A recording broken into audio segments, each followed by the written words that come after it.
అన్నమయ్య జిల్లాలో జరిగిన అమానుష ఘటన అందరినీ కలిచివేసింది. బాలికపై జరిగిన అత్యాచారం నేటి యువతి ఎలా పెడదారి పడుతుందో తెలియజేస్తుంది. చిన్నారిపై లైంగిక దాడి చేసి చంపేయటం మనుషుల్లో క్రూరత్వాన్ని చాటి చెప్తుంది. నిందితుడు డ్రగ్స్కి బానిస అనే ఆరోపణలు వినిపించడం కలకలం రేపుతుంది. ప్రస్తుతం మాదక ద్రవ్యాలు సోషల్ మీడియా ప్రభావం కారణంగా యువతలో నేర స్వభావం పెరిగిపోతుంది. డ్రగ్స్ అమ్మే గ్యాంగులు, డ్రగ్స్ వాడక దందాలతో పాటు సోషల్ మీడియాని కూడా కట్టడి చేయాల్సిన అవసరం ఉందనే మాట మళ్ళీ మళ్ళీ వినిపిస్తోంది.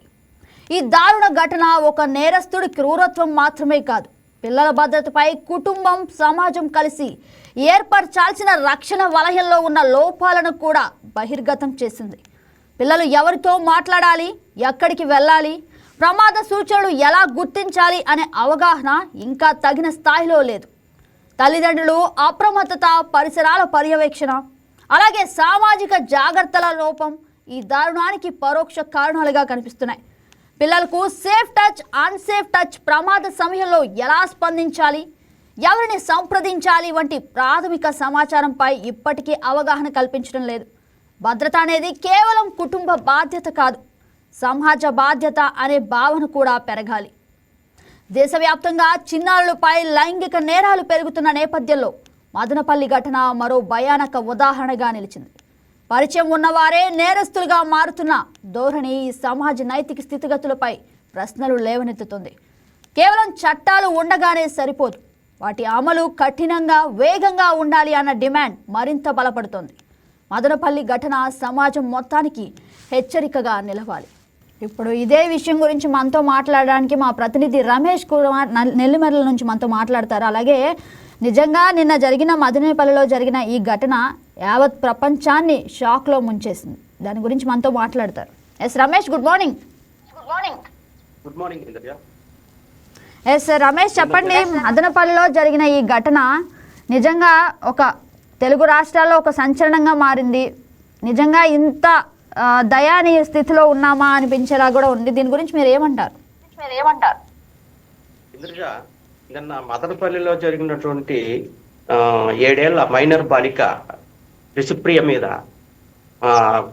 కులవర్ధన్ అనే వ్యక్తి జరిపినటువంటి అత్యాచారంతో కూడినటువంటి హత్య చేయటం అనేది సభ్య సమాజం తలదించుకునేలా జరిగింది. అంతేకాకుండా ఈ కులవర్ధన్ అనే వ్యక్తి డ్రగ్స్ లాంటి కొన్ని పదార్థాలు సేవించడం వల్లే ఇలాంటి సంఘటనలు జరిగాయి అనడానికి ఒక ఉదాహరణగా కూడా మనం తీసుకోవచ్చు.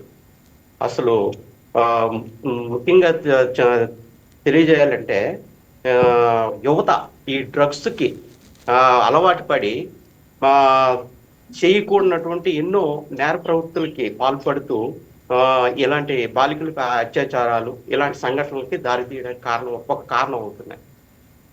మొదటగా పిల్లలకి తల్లిదండ్రులు మంచి విలువలు నేర్పడంతో పాటు చిన్నప్పటి నుంచే నీతి, క్రమశిక్షణ, మంచి చెడుల మధ్య వ్యత్యాసం తెలియజేయాలి. దాంతోపాటు డ్రగ్స్ లాంటి వాటికి అలవాటు పడడం వల్ల ఎలాంటి అనారోగ్య పరిస్థితులు వారికి ఏర్పడతాయో, అదేవిధంగా వీటి వలన సమాజం తమ కుటుంబం మీద పడే చెడు ప్రభావం గురించి కూడా ముఖ్యంగా పిల్లలకి తల్లిదండ్రులు విషయం. Please subscribe to YK TV Network. Please subscribe to YK TV. Please watch YK News. Don't forget to subscribe YK News channel